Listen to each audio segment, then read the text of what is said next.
오늘 창세기 6장은 키워드가 두 개입니다. 하나가 노아, 그리고 하나가 홍수. 이 두 가지 키워드가 있습니다.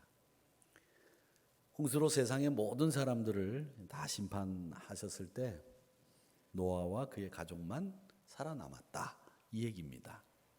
그리고 또 수차례 경고를 했음에도 불구하고 노아와 그 가족 이외에는 그 경고를 주위에서 듣지 않았습니다. 결국 물심판으로 모든 인간이 멸망당한다는 이야기, 이게 창세기 6장의 이야기입니다. 그렇다고 한다면 이 하나님이 이 노아를 그 시대의 구원자로 생명을 유지할 수 있도록 방주를 만들어서 살려두신 이유가 뭘까? 이걸 생각해 보게 됩니다. 이유는 간단하죠. 하나님이 노아를 사랑하셨기 때문이겠죠. 근데 노아가 하나님의 사랑을 받았던 이유는 뭘까? 하나님의 눈에 노아가 특별했기 때문입니다. 그 특별히 달랐던 노아의 모습이 뭐냐? 우리가 구약 성경만 가지고서는 이해하기가 어려울 때 이 신약 성경이 우리에게 이해를 위해서 굉장히 많은 도움을 주고 있는데 이 노아도 마찬가지입니다. 히브리서 11장 7절 말씀에 보면 믿음으로 노아는 아직 보이지 않는 일에 경고하심을 받아 경외함으로 방주를 준비하여 그 집을 구원하였으니 이로 말미암아 세상을 정죄하고 믿음을 따르는 의의 상속자가 되었느니라. 이런 말씀이 있습니다. 노아는 믿음으로 아직 보이지 않는 일을 믿고 나타나지 않은 일을 믿고 순종했다는 얘기입니다. 여기서 우리는 한 가지, 믿음을 가지고 사는 우리들에게 최대의 믿음의 적은 뭐냐? 믿음을 성장시키는데 여러분의 믿음 성장을 발목 잡는 게 뭐냐? 이걸 우리가 생각해 볼 수 있습니다. 여러분, 믿음의 최대의 적은 눈으로 확인해야 믿겠다. 이게 우리 믿음의 성장을 가로막습니다. 도마가 그러지 않았습니까? 예수님이 육신으로 남아있는 십자가의 처형의 상처들을 내가 만져보지 않고서는 내가 못 믿겠습니다. 이렇게 확인하지 않고 눈으로 보지 않고서는 못 믿겠다라고 하는 것이 도마의 믿음이었습니다. 그게 문제였죠. 이 사람들이 사는 세상에는 다 제일 문제가 뭐냐면 눈으로 보는 것과 관련이 다 있어요. 사람의 말을 못 믿으면 듣자라고 안 합니다. 들어보자라고 합니다. 그게 정말 맛있는지 맛이 없는지를 확인할 때는 뭐라고 얘기하느냐? 먹어보자, 그렇게 얘기합니다. 그리고 그게 진짜 가죽인지 인조 가죽인지 확인이 안 될 때는 만져보자, 그렇게 얘기를 합니다. 그래서 의심이 되고 믿어지지 않을 때는 다 만져보자, 먹어보자, 들어보자, 이 보자는 말이 다 들어갑니다. 이게 세상의 원리예요. 눈으로 본 것만 믿고 나타난 것만 확인하고 그것만 자기가 수용하는 거죠. 눈으로 보이지 않았던 것들, 눈으로 못 보는 것들은 못 받아들이는 거죠. 이 믿음의 세계는 그렇지 않습니다. 보지 않았지만, 나타나지 않았지만 믿는 것이 믿음 세계의 큰 특징입니다. 고린도후서 5장 7절 말씀에 보면 이런 말씀이 있습니다. 이는 우리가 믿음으로 행하고 보는 것으로 행하지 아니함이로라. 믿음으로 행하는 것이지 본 것을 가지고 확인한 다음에 행하는 게 아니라는 거예요. 이게 노아가 그 시대의 사람들과 다르게 산 삶의 특징이 바로 그겁니다. 믿음으로 살았지 보는 것으로 산 사람이 아니었다는 거죠. 믿음으로 사는 것은 보는 것으로 사는 게 아닙니다. 그야말로 우리의 감각보다 믿음으로 사는 것이 이 믿음의 사람들의 특징이에요. 그러니까 눈으로 확인해야 되겠다, 나타나야 되겠다, 경험해봐야 한다, 이런 믿음 없는 소리는 믿음의 세계에서는 통하지 않는다는 거죠. 노아는 그렇지 않았습니다. 특별히 남달랐던 점은 보이지는 않으나 나타나지는 않았으나 하나님의 약속의 말씀을 굳게 믿고 그것이 나타날 것을 믿고 아라랏산에서 120년이나 방주를 만드는 일에 매진했던 거예요. 또 하나 이 말씀을 보면 이런 이야기들 하시는 분들이 계세요. 하나님 좀 너무하시지 않습니까? 하나님은 사랑의 하나님, 용서하시는 하나님, 자비의 하나님, 기다려주시는 하나님, 참아주시는 하나님, 이렇게 생각하고 있었는데 오늘 말씀해 보니까 하나님은 인간을 다 멸망시키고 진노하시고 분노하시는 하나님 아니냐, 이렇게 말씀하시는 분들이 있습니다. 물론 그 말도 일리는 있어요. 그런데 보십시오, 오늘 이 일이 일어나기 전까지 어떤 일들이 있었는지를 보시면 하나님이 사랑의 하나님이 아니다, 자비, 용서, 참아주는 하나님이 아니다, 이렇게 말할 수 없는 부분들이 있습니다. 성경에는 물심판, 불심판 두 번의 심판이 나오는데 오늘 이 물심판이 나옵니다. 근데 이 물심판에 이 이야기를 보면서 하나님이 어떻게 참으셨는지를 보세요. 창세기 6장 5절에 보면 먼저 인간에 대해서 하나님이 어떻게 보고 계셨느냐면 여호와께서 사람의 죄악이 세상에 가득함과, 옛날 개역 성경에는 이 가득함이 관영함과 이렇게 되어 있습니다. 그의 마음으로 생각하는 모든 계획이 항상 악할 뿐임을 보시고,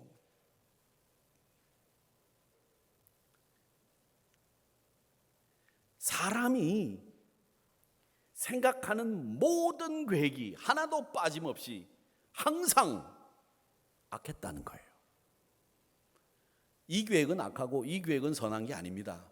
어제는 좀 악했지만 오늘은 선하고, 아닙니다. 모든 계획이 항상 악했다는 거예요. 영어 성경에 보면 이걸 뭐라고 얘기하느냐면 인간의 마음속에 선한 생각이나 의지는 추호도 없고 마귀의 생각만 가득했다, 이렇게 돼 있어요. 완전히 악한 생각만 하는, 그야말로 악한 인간이 되고 말았다는 것을 살려둘 여지가 없는 이런 이야기를 지금 하시고 있는 겁니다. 그래서 모든 계획이 항상 악했다, 이게 인간이 생각하는, 인간이 계획하고 있는 것이었다, 이렇게 말씀하시고 있는 거예요. 또 하나님이 사랑의 하나님이라고 하는 것이 오늘 여기 보면 5장부터 시작되는 쭉 족보에서부터 시작을 해서 여러 가지 정황을 이렇게 맞추어 보면 하나님이 얼마나 사랑이 크신 하나님이신지를 우리가 알 수 있습니다. 여러 증거들이 있어요. 하나님과 동행했던 사람 두 사람이 있었다고 말씀을 드렸죠, 지난 주일날. 에녹, 노아. 근데 이 에녹이 누구를 낳냐면 무두셀라를 낳았습니다. 제일 오래 산 무두셀라. 몇 살을 살았느냐면 969세를 살았습니다. 구자 하나만 기억하면 됩니다. 구자를 바로 놨다가 거꾸로 놨다 바로 놓으면 됩니다. 969세를 살았습니다. 공부 못하는 사람들은 그렇게라도 외워야 됩니다. 바로 놨다 거꾸로 놨다 바로 놨다. 969세. 근데 그 무두셀라의 이름이 무슨 뜻이냐면 그가 죽을 때에 그것이 이 말이라, 이런 뜻입니다. 무두셀라 이름의 뜻이 그가 죽을 때에 그것이 이 말이라. 무두셀라가 죽을 때에 하나님의 심판이 이 말이라, 이 말이에요. 왜 에녹이 무두셀라를 낳고 이런 이름을 지었을까? 이건 분명히 하나님의 계시가 있었을 것이다, 이렇게 보는 거죠. 근데 보십시오, 무두셀라가 이 족보에 의하면 창세기 5장에 셋의 족보가 나온다고 말씀드렸는데 무두셀라는요 라멕을 낳습니다. 이 라멕을 187세에 낳습니다. 라멕이 옆에 187이 있고 라멕이 있는데 이 무두셀라 옆에 가로가 되어 있는 건 그의 연수예요. 라멕은 777세를 살았고 노아는 950세를 살았는데 이 무두셀라는 187세에 라멕을 낳았어요. 라멕은 182세에 노아를 낳았습니다. 그러면 이 무두셀라가 손주를 낳을 때 나이가 몇 살이냐면 제가 더해보니까 369세입니다. 369세. 그리고 노아가 480세에 하나님의 명령, 이 홍수 명령을 받게 되고 120년 동안 방주를 만든 다음에 600세가 되던 그 해에 홍수가 터집니다. 그래가지고 그걸 다 더하면 480세에 하나님의 예언을 받고 120년 동안 방주를 제작하고 이 600세가 딱 되면 몇 살이 되느냐? 무두셀라 할아버지는, 노아의 할아버지 무두셀라는 969세가 됩니다. 그러니까 무두셀라를 이름 지을 때 그가 죽을 때에 그것이 임하리라라고 하는 그 말씀이 그대로 이루어지는 거죠. 그대로 하나도 빠짐없이 그렇게 이루어지는 겁니다. 그러니까 여러분, 이 성경에는 우리가 이해하지 못하는 것도 있는데 이해가 되는 범위 내에서는 모든 이야기들이 이렇게 아구가 딱 맞아 떨어집니다. 마치 시계 톱니 바늘처럼 딱딱 맞아 떨어집니다. 그렇게 해서 무두셀라가 죽던 969세에 이 노아로 홍수가 임하게 된다라는 거죠. 근데 무두셀라가 홍수와 함께 죽었는지는 모르겠습니다만은 이 무두셀라 이름에 담긴 신적인 계시는 1000년이라고 하는 시간이 흐른 뒤에 이루어집니다. 즉, 이 말은 1000년 동안 하나님께서 인간의 죄악을, 그 모든 계획이 항상 악한 그 인간의 죄악을 참고 기다리셨다는 말이에요. 그렇다고 하면 하나님은 정말 오래 참으신 거 아닙니까? 우리는 옆에서 누가 죄악을 범하고 누가 옆에서 나쁜 짓을 하면 하루도 참기 힘들어요. 근데 하나님은 무려 1000년이라고 하는 시간을 인간이 모든 계획이 항상 악한데도 참고 기다려 주셨다는 거예요. 얼마나 많이 참았는지. 그러니까 하나님이 심판이나 하시는 자비가 없으시고 무정하시고 참지 않으시는 분노하시는 하나님이라고 오해하지 마시기를 바랍니다. 우리 하나님은 기다리고 또 기다리고 기회를 주시고 또 기회를 주시는 분이 우리 하나님이시고 참고 또 참는 분이 우리 하나님이십니다. 믿으시면 아멘. 성경은 이 부분을 어떻게 얘기하느냐? 사도행전 13장 18절에서 이렇게 얘기합니다. 광야에서 약 40년간 그들의 소행을 참으시고. 이스라엘 민족이 얼마나 악한지 말이죠. 노예에서 해방돼 가지고 광야를 나왔습니다. 먹을 게 없으니까 하나님이 만나를 주셨어요. 불기둥으로 구름기둥으로 그들을 인도해 주셨어요. 쓴물을 단물로 바꿔 주셨어요. 홍해를 건널 때에는 바로의 군대가 수장되는 것을 보면서 자기들은 육지처럼 건넜어요. 이게 다 하나님의 은혜인데 그들은 먹을 게 없다고 하늘에서 만나가 내려지는데 그 만나를 먹으면서 만나가 물리고 질리니까 뭐라고 얘기하느냐? 애굽으로 돌아가자는 거예요. 다시 노예가 돼도 좋으니 애굽으로 돌아가서 우리가 먹고 싶은 대로 이 지겨운 만나 그만 먹고 부추하고 고기 좀 먹자. 그렇게 떠들어댑니다. 여러분, 부추와 고기가 뭐냐? 소위 말하는 요즘 얘기하는 강장제예요. 힘을 나게 하는 음식이란 말이죠. 하나님이 주시는 그 만나의 은혜를 잊어버리고 내가 좀 힘이 났으면 좋겠다고 그걸 먹겠다고 다시 노예가 되겠다는 그런 생각을 하는 친구들이 누구냐? 이스라엘 사람들이. 그래서 애굽으로 돌아가자는 거예요. 그런 그들의 소행을 하나님이 참아주셨다는 것이 사도행전 13장 18절에 나오는 얘기입니다. 로마서 3장 25절의 말씀을 보면 이 예수를 하나님이 그의 피로서 믿음으로 말미암는 화목제물로 세우셨으니 이는 하나님께서 길이 참으시는 중에 전에 지은 죄를 간과하심으로, 이 간과한다는 말은 죄를 싹 없애주시고 무시해버리고 없는 것처럼 해주신다는 얘기죠. 자기의 의로움을 나타내려 하심이니 그의 피로 믿는 믿음의 화목제물로 그리스도 예수를 삼아서 길이 참는 중에 그 예수 그리스도의 피로 말미암아 우리를 의롭게 만들으셨다는 얘기예요. 참아주고 또 참아주고 또 참아줬다는 얘기죠. 이처럼 하나님은 길이 오래 참으시는 분이라는 것을 우리가 기억해야 됩니다. 또 하나 이 말씀을 보면서 우리가 해석해야 되는 부분이 6장에 나오는 말씀 중에서 2절의 말씀입니다. 하나님의 아들들이 사람의 딸들의 아름다움을 보고 자기들이 좋아하는 모든 여자를 아내로 삼는지라. 이 말씀을 언뜻 보면 문제가 없어 보입니다. 왜 문제가 없느냐? 요즘도 그렇게 하잖아요. 아름다움을 보고 자기들이 좋아하는 여자를 아내로 삼지요. 자기가 본 여자 중에 제일 못생긴 여자를, 자기가 제일 싫어하는 여자를 아내로 삼은 분이 있으면 나와보세요. 없으시죠? 혹시 있으세요? 어쩌다 그렇게 되셨어요? 그런 일은 없어요. 다 내가 보기에 콩깍지가 씌웠든 안 씌웠든 제일 이쁘다고 판단하고 지금에서야 그게 아닌 줄 알았지만 제일 이쁘다고 생각하고 제일 좋아하는 여자를 아내로 삼아요. 문제가 없어요. 근데 이게 문제가 뭐냐? 하나님의 아들들이란 말과 사람의 딸들이란 말이 문제가 되는 말입니다. 이 말을 이해를 잘 하셔야 됩니다. 어떤 학자들은 이 하나님의 아들이라고 하는 말은 누구냐 하면 믿음의 제사를 드려서 하나님이 제사를 받았던 아벨의 후손들이 하나님의 아들들, 이렇게 해석을 하는 분들이 계세요. 사람의 딸들은 어떻게 해석을 하는가 하면 나쁘게 해석을 합니다. 즉 하나님 앞에 제사를 드렸지만 제사를 받지 않았던 가인, 그 가인의 후손들이, 딸들이 사람의 딸이라는 거예요. 그래서 이 아벨의 아들들과 가인의 딸들이 결혼했다. 그래서 타락한 모습을 가지게 됐다. 이 얘기를 하시고 있는 겁니다. 죄가 관영하게 됐다. 이 모습을 얘기합니다. 그런데 요건 어떤 일부 학자들의 얘기고 또 다른 학자들은 어떻게 얘기를 하느냐면 하나님의 사람들은 사실은 하나님의 아들들이란 말은 하늘에 있는 천사다.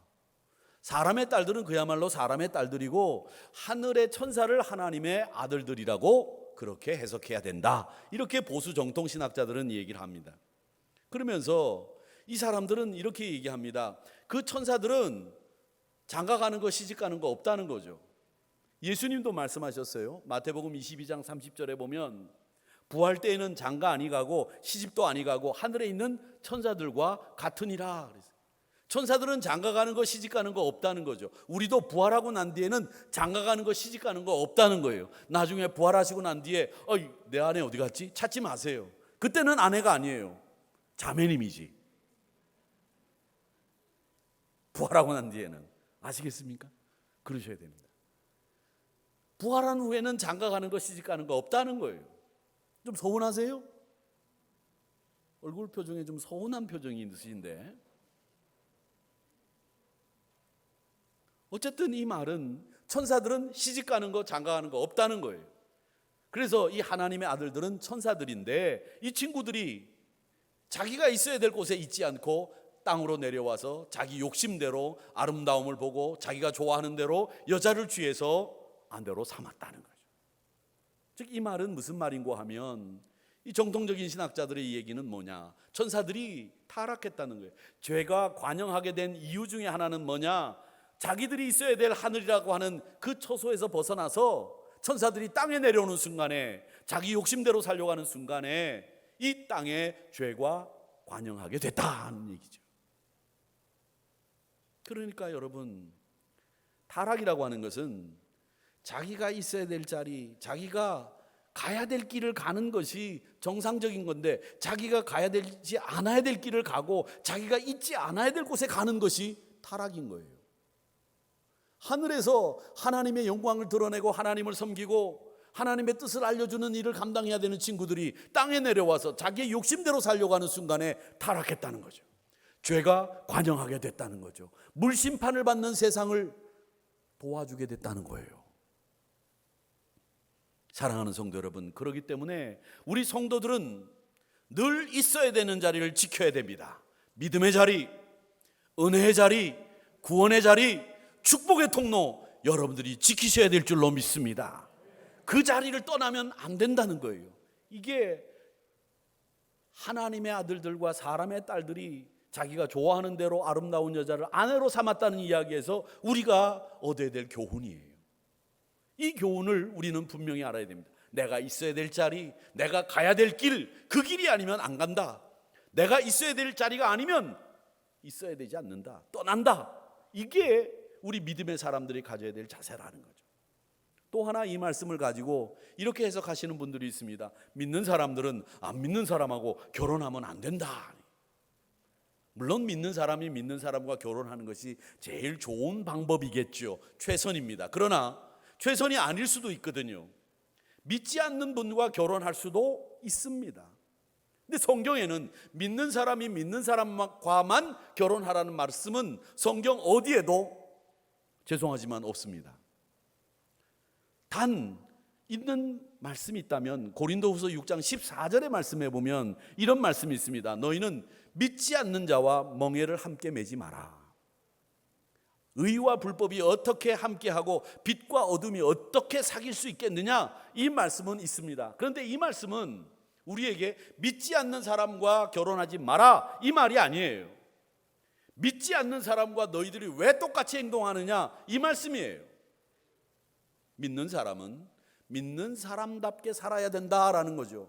왜 믿지 않는 사람들의 멍에를 메고 너희들 그렇게 염려하고 짐지고 슬퍼하고 세상 사람들과 똑같이 사느냐? 수고하고 무거운 짐진 자들아 다 내게로 오라, 내가 너희를 쉬게 하리라 약속하신 말씀을 믿고 십자가 밑에 네 짐을 내려놓고 멍에를 내려놓고 기쁨과 즐거움으로 믿음 생활해야지. 왜 믿지 않는 사람들과 똑같이 그렇게 살아? 이 말씀을 하시는 거거든요. 근데 이거를 믿지 않는 사람과 결혼하지 말라고 해석을 하면 안 됩니다. 제가 알기로는 옛날 많은 권사님들이 믿지 않는 집에 시집을 가셔서 갖은 핍박을 다 당하시면서 시동생, 시누 시집 보내고 장가 보내고 시아버지 시어머니 예수 믿게 하고 온 집안을 신앙의 명문가로 만들고 집안을 일으키는, 그리고 믿음의 명문가로 만들어서 노년에 하나님 앞에 영광을 돌리는 권사님들을 저는 많이 봤어요. 그 권사님들이 잘못한 것이었습니까? 아닙니다. 전설이 된 거죠. 잘하신 거예요. 그러니까 여러분, 믿지 않는 사람들과 결혼하지 말라는 말로 오해하거나 호도하지 마세요. 우리가 정말 중요한 것은 믿음의 가정을 이루기 위해서 결혼 후에도 우리가 믿음으로 똘똘 뭉치고 또 신앙의 명문가를 만들어가기 위해서 애를 쓰는 이 일이 필요한 거지, 믿지 않는 사람과 결혼하지 말라라고 하는 이야기로 이렇게 바꾸어서는 안 된다는 거죠. 그래서 결혼할 때 예수 믿도록 적극 권하고 그 예수 믿도록 적극 권한 그 마음가짐을 잃지 않고 유지하며 신앙의 가정을 만들어가는 일을 한다면 여러분 얼마든지 하나님이 기뻐하실 수 있다라고 하는 것을 아시면 되겠습니다. 그러면 노아는 어떤 평가를 받았던 인물이냐? 8절 9절에 보니까 노아는 여호와께 은혜를 입었더라 이렇게 돼 있고, 9절은 이것이 노아의 족본이라, 노아는 의인이요 당대의 완전한 자라, 그는 하나님과 동행하였으며 이렇게 돼 있습니다. 노아가 하나님 앞에 은혜를 입었다는 거예요. 의인이었다는 거죠. 당대의 완전한 사람이었다는 겁니다. 하나님과 동행했던 사람이라는 거죠. 죄악이 가득한 세상에서 노아 홀로 새벽별처럼 빛나는 사람이었다는 거죠. 근데 노아에 대한 사람의 평가는 어땠습니까? 사람들은 노아를 미쳤다고 했어요. 당시 사람들이 미쳤다고 하는 게 어리석었기 때문에 미쳤다고 한 겁니까? 아니에요. 사람은 지금이나 예나 자신의 판단과 상식적인 자신들의 경험이 맞다고 생각합니다. 그런데 산 위에서 배를 만드는 사람을 보고 누가 정상이라고 하겠어요? 미쳤다고 하는 게 맞지. 저는 배를 만드는 사람들을 잘 알고 있습니다. 제가 부산에서 목회를 할 때 저희 집에서 이렇게 보면 영도가 보이는데 그 영도 바닷가에서 한진중공업에서 배를 만들었어요. 근데 나중에 필리핀으로 그 한진중공업이 이제 옮겨갔지만, 그리고 울산에서 배를 만드는데 그 현대중공업에 다니는 교인들이 많아서 배 만드는 거를 저는 참 많이 들었습니다. 우리 한국의 조선 기술이 얼마나 뛰어나는가 하면 말이죠, 이 용접 기술이 좋아야 된대요. 설계도로 해가지고 배 여러 부품들이 있는데 그걸 용접을 잘못하면 배가 500m짜리 배가 용접을 잘못하면 450m도 된대요. 막 이렇게 조금씩 다닥다닥 용접을 하면, 그 용접을 잘해야 설계대로 이 배가 길이에 맞게 딱 나온다는 거죠. 근데 한국이 배를 만드는 기술에서는 세계에서 몇 번째? 최고. 우린 다 최고잖아요. 다 최고예요. 그래서 우리 한반도가 만약에 모자르면 배를 만들어서 그 위에 살 수 있도록 만들 수 있는 기술은 한국밖에 없대요. 굉장하죠. 이러면 이때 와 하면서 박수 한번 치는 거예요. 와. 박수 안 치는 사람은 뭐예요? 박수 치는 거지. 우리 박수 치는 게 아니고 기술이 그렇게 좋다는 거죠. 근데 그분들의 배를 만드는 걸 보면 말이죠, 다 바닷가에서 만들어요. 바닷가에서 배를 만들고 난 뒤에 망치로 빵 치면 이 배가 싹 밀려 들어가지고 진수식이라고 하죠. 바다를 떠서 운행하게 됩니다. 그리고 배 이름은 보면 말이죠, 다 선주들이 누구 이름을 짓느냐? 딸 이름을 줘요. 그래서 여러분들이 혹시 배를 타면 이름을 가만히 보세요. 그러면 그 배 이름이 다 선주 딸 이름이에요. 아들 이름은 안 붙여. 배에다가는 딸 없으면 이름도 못 붙여. 배도 못 만들어. 딸이 있어야 배도 만들어야 이름도 붙이지. 산에서 안 만들어요. 바닷가에서 만들죠. 그러니까 산에서 배를 만들고 있으니 사람들이 미쳤다고 하는 거죠. 조롱과 비난을 한 몸에 받은 사람이 노아입니다. 아마 친구들도 다 떠났을 거예요. 그렇습니다. 하나님의 명령대로 사는 사람은 친구도 없을 수 있어요. 그러니까 친구가 없는 분들은 두 가지입니다. 하나는 하나님의 명령대로 살았거나 하나는 인간성이 나쁘거나, 둘 중에 하나예요. 여러분 생각해 보세요. 내가 친구가 없다. 그럼 내가 친구가 없는 이유는 뭐냐? 하나님의 명령대로 살아서 친구가 없다. 그러면 괜찮아요. 근데 하나님의 명령대로도 안 살면서 친구가 없다. 그럼 여러분 삶을 좀 돌아보세요. 그거 안 돼요. 하나님의 명령대로 사면 친구도 떠날 수 있습니다. 게다가 아들이 셈, 함, 야벳 세 아들이 있는데 어렸을 때는 몰랐겠지만 자라면서 이 세 아들은 아버지가 미친 사람이라는 소리를 듣는 것에 이력이 났을 거고, 아버지가 미친 사람이라는 소리를 듣는 것에 큰 스트레스를 받았을 거예요. 친구들이 비웃고 사람들이 아버지를 욕하는 소리를 들으면서 컸을 겁니다. 머리가 크고 난 뒤에는 아버지도 원망했을 거예요. 아버지하고 싸우기도 했을 거예요. 아버지 좀 그만하세요. 아버지 욕하는 소리 안 들리세요? 우리 지긋지긋합니다. 120년을 만들었으니까. 근데 노아는 그 일을 중단하지 않고 끝까지 그 일을 해내고 노아의 방주를 만들어냅니다. 어떻게 그 일을 할 수 있었느냐? 이 부분에 대해서 성경은 우리에게 또 해답을 주고 있어요. 어떻게 그 아들이 또 사람들이 조롱하고 비난하고 욕하는 가운데서도 배를 만들 수 있었느냐? 끝까지. 그 해답이 8절에 있습니다. 그러나 노아는 여호와께 은혜를 입었더라. 근데 이 한국말 말씀은 은혜를 입었다라고 하는 말로 되어 있지만 영어는 그렇지 않습니다. 영어는 어떻게 되느냐면 but Noah found, 발견했다는 거죠. 뭐를? favor in the eyes of the Lord, 하나님의 눈에서 은혜가 있는 것을 노아는 봤다는 거예요. 그게 은혜를 입었다라는 말의 뜻입니다.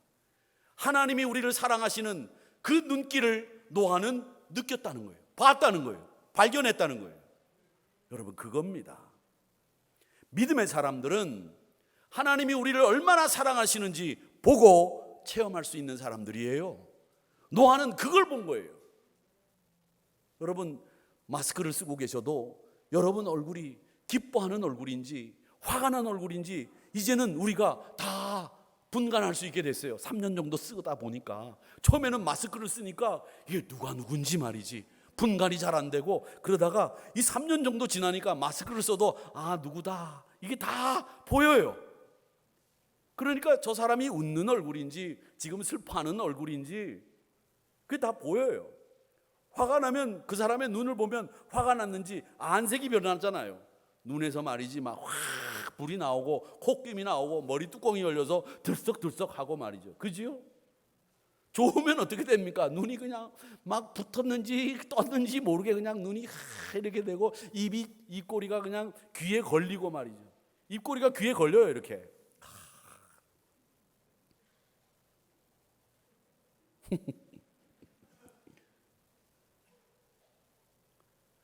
하나님의 눈에 들어있는 그 은혜를 본 거예요. 하나님의 눈에 우리를 사랑하는 그 사랑을, 즐거움을, 기쁨을 본 거예요. 그러니까 죽자 사자 사람들이 조롱하든 비난하든 120년 동안 그 산꼭대기에서 미친 사람 소리 들으면서 배를 만들 수 있었다는 거죠. 은혜는 아무리 있어도 보지 못하고 체험하지 못하면 그 은혜는 우리 게 아닙니다. 사랑을 아무리 줘봐도 그 사람이 사랑을 주는지 깨닫지 못하면 그 사람은 사랑 못 받아요. 못 받아들이는 거예요. 볼 수 있어야 되고 체험할 수 있어야 되고 알아볼 수 있어야 그 영적인 눈이 노아에게 있었던 거예요. 하나님의 마음에 따뜻한 자기를 향한 사랑이 보였고 하나님의 눈에 담겨있는 자기를 향한 그 뜨거운 눈물과 그 사랑이, 기쁨이, 즐거움이 보인 거예요. 그래서 8절 말씀에 여호와께 은혜를 입었더라, 이 말씀이 한국말로 이렇게 번역이 되어 있는 거예요. 그랬기 때문에 조롱 속에서도 비난 속에서도 끝까지 배를 만들 수 있었다, 이거죠. 하나 더, 이 노아는 예수님의 모형입니다. 노아의 모습에서 예수님의 모습을 그대로 보는 거죠.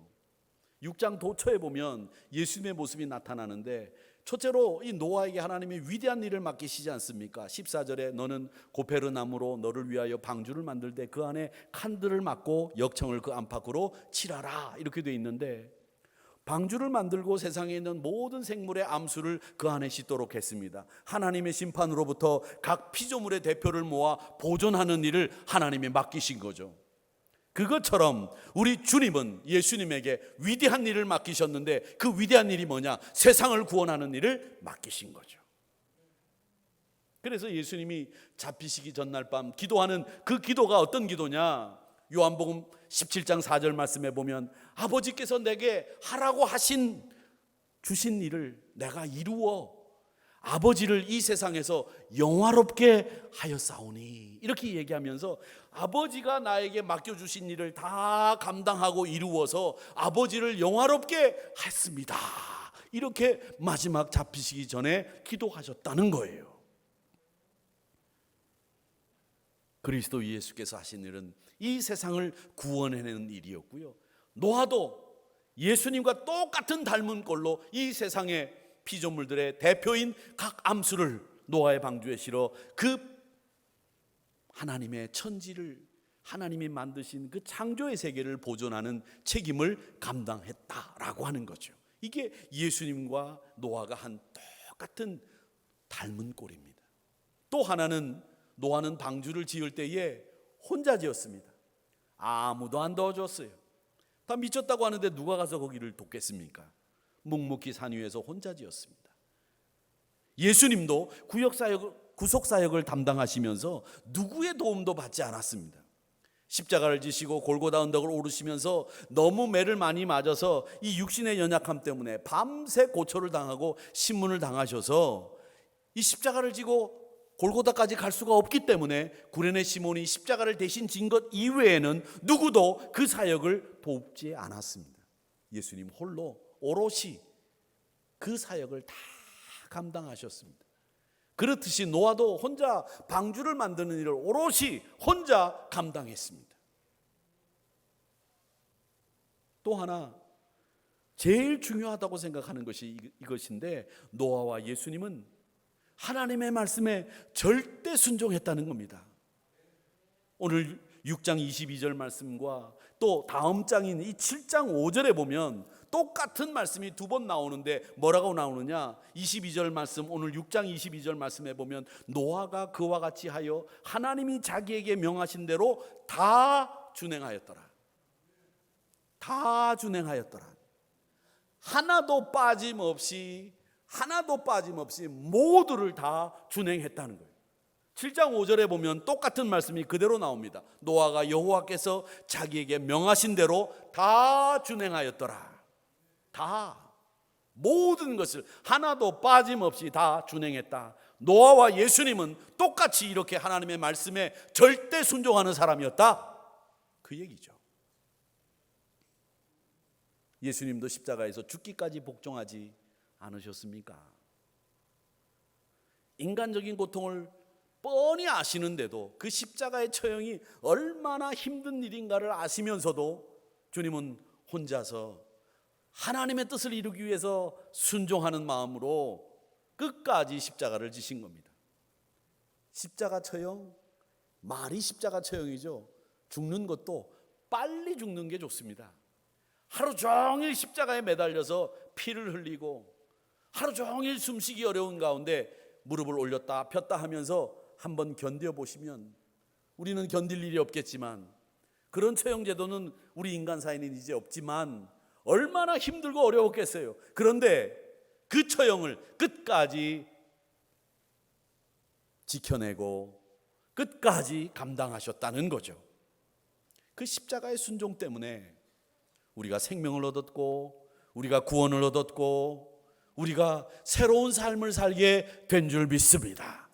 그 순종이 우리로 새로운 삶을 살게 만든 거예요. 노아는 처음부터 끝까지 순종의 사람이었고요. 순종은 뭐라고 해도 하나님의 말씀대로 사는 게 순종이에요. 말씀대로 살다가 누가 뭐라 그러면 방향 틀고 바꾸고 마음 변하고, 이거 순종 아니에요. 나도 옛날에 순종했다. 순종은 과거형도 미래형도 없습니다. 지금이 제일 중요합니다. 지금 순종하느냐 하지 않느냐, 이게 중요한 거예요. 내가 과거에 아무리 순종 많이 했으면 뭐합니까? 지금 순종 안 하고 있는데. 내가 앞으로 순종할 거다? 아니에요. 순종은 지금 하셔야 됩니다. 하나님의 말씀대로 지금 이 자리에서 내가 그 뜻대로 살겠습니다 다짐하는 게 순종이에요. 그렇게 120년을 순종했더니 하나님이 당대 의인이요 완전한 사람이다, 여호와께 은혜를 입은 사람이다, 이렇게 얘기한 거죠. 노아처럼 저는 여러분들이 하나님의 눈에 담겨있는 우리를 사랑하는 그 사랑의 열정을 보시기를 축원합니다. 그게 은혜를 입었다의 말씀의 뜻입니다. 노아처럼 뚝심도 좀 있어야 됩니다. 하다 말면 안 하느니 못하다고 하지 않습니까? 뭐 좀 하다가 힘들면 목사님 못하겠어요. 못하긴 뭘 못해. 시작을 했는데. 못할 거면 뭐 하려 했어. 제가 속에서 이만큼 그런 소리가 나오는데 앞에다 대놓고는 못해요. 제가 그래요? 그럼 그냥 두세요. 제 말 다 믿지 마세요. 그렇게 얘기밖에 못해요. 제가 목사인데 어떻게 그렇게 얘기해요? 그만두세요. 그럼 다른 사람이 해야지 뭐 어떻게 합니까? 그리고 속으로 제가 그러는 거예요. 그래 뭐 말로 했어. 참네. 하지 마세요. 여러분 뚝심 있게 밀고 나가세요. 까짓거 내가 한번 중리산이 한번 해보자. 내가 하나님의 말씀대로 살아가지고 내가 죽게 하겠냐 말이지. 이런 각오로 한번 해보세요. 하나님의 눈에 은혜를 받는데 못할 게 뭐가 있어요? 까짓거 한번 하자. 눈에 불이 나와야지. 그래서 제가 늘 말씀드리지 않습니까? 우리 교회는 지든 이기든 뭘 하든지 최선을 다해야지. 안 그렇습니까? 제가 늘 싫어하는 거지만 제일 싫어하는 거예요. 피구 경기 하는데, 축구 경기 하는데 가가지고서 툭 맞으면 웃지 마세요. 난 못 나가요. 그래야지. 툭 맞으면 웃으면서 히히히 그리고 나가. 그럼 뭐 하러 들어갔어? 하면 이겨야지. 안 그래요? 독립문교회는 안 그랬다고 옛날에 말이지. 그러지 마세요. 확실하게 하세요. 확실하게. 똑부러지게. 노아를 통해서 많은 사람들이 축복받았습니다. 사랑하는 성도 여러분, 예수님의 똑 닮은 꼴인 이 노아의 신앙생활, 여러분도 똑 닮아가시기를 축복합니다. 노아의 신앙을 담기 위해서 내가 원 플러스는 어떤 것을 해야 될까? 무엇이 있을까?